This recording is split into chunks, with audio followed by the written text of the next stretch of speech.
Hello guys, welcome back to another Lumley trading video. In this one we're going to be doing some in-depth stock analysis on Reshape, ticker RSLS.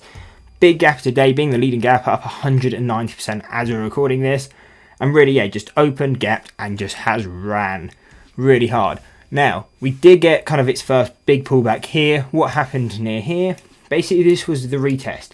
And this is why we're always looking at our standard deviation charts. On the left we have a 6 month, on the right we have a 1 year. Because at $15.50, this was our first deviation on the 6 month, and you can see this is basically where we came back. We broke through it, which again, usually you expect a pullback, but when momentum's is strong, it kind of just blew straight through.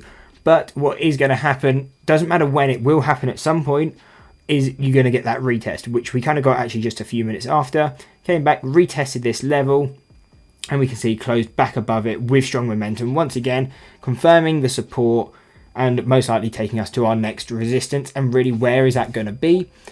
So if we go over to the deviation charts once again, we can see our first deviation on the 1 year chart is now at $20.50. So really, that is where we would expect RSLS to go. It is kind of already making most of that move. We are nearly there, and again, really, then we're looking for that same thing. If we break through it, come back to test it as a support, then we can look for a move to $27.50. Breaking through there would be $40 to around $42. As these levels are so close, obviously use them as a zone. And really, I don't imagine we would break through this level today, but if momentum for some reason stays super strong, we do have $52, 62, and 83. Now, instantly, just seeing how strong this momentum is, we're not getting any pullbacks. And again, you can usually see this intraday.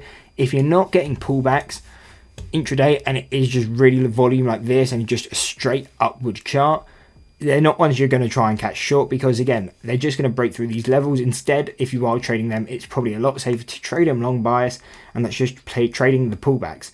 So again, here we got our pullback. As soon as we got a close above this deviation level, that's when I would have hit long. So either you could have considered this one or this one.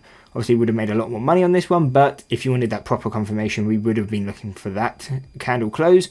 And then again, a stop probably below that candle low or the previous low, and then looking to trade to that $20.50. And really, that's what we'll be looking at all the way up. Anyway, I hope you enjoyed the breakdown on RSLS. If you did want to drop a like and subscribe, and check out this analysis video.